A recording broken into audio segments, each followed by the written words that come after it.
I'm here with Megan on the Howardson stand, and Megan, you're taking over in a year or so now as MD, yeah? Yeah, the plan is January 25.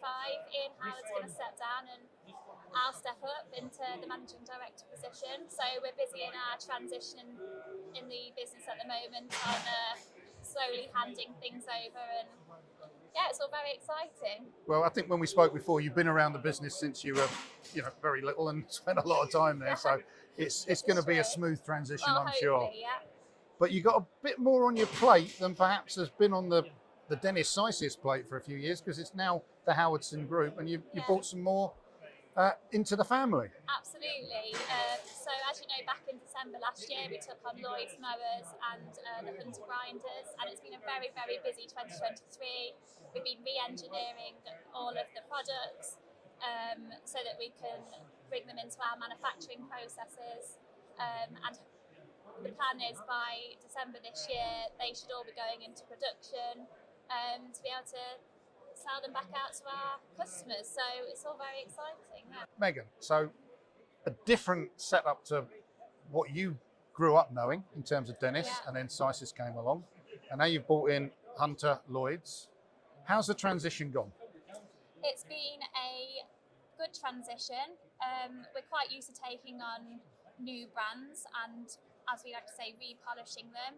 We've been busy over the last year bringing these brands into our Howardson Group standards. We've been re-engineering everything, and it's going really, really well, and we should be putting everything into production by December this year, so all very positive. And that December production, is that still in the Dennis Howardson way as it will be now? British made, local? Absolutely, all local, British made by the same members of staff we've got on site in our factory in Kirk Langley. Most of the stuff is made in our sister company next door, All British Precision, and so we know exactly where everything's come from start to finish. Megan, this is the third trade event I think that we've seen you exhibiting at. Yeah. Have people got their head around the new setup with Lloyds yet? I think so. We've done a lot on social media, we've done a lot of news articles. People seem used to the fact now that this is owned by Howardson Group.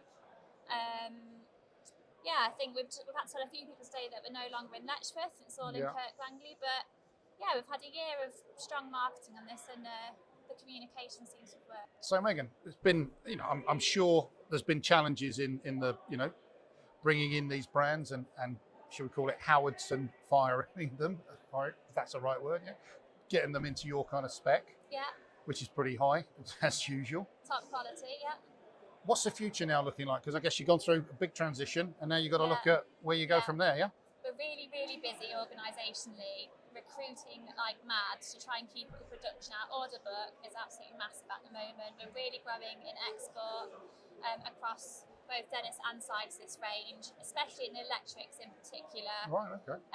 We're tending to get a lot of clubs switching from their petrol ranges to electric ranges now, but at the same time there's new clubs always coming on board wanting to buy the petrol. So with this massive growth, we're looking at the way our organisation's structured, and we're taking on staff.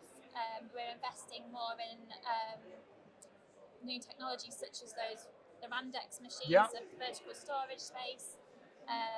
We're looking at building a new building at the front of our site. Okay. So expansion around, and investment is the key to carrying on the success of the business. You keep stoking the fire and getting it produced. Nurturing the business. That's it. Megan, sounds like it's a good place for you to take over in a year or so. Yeah.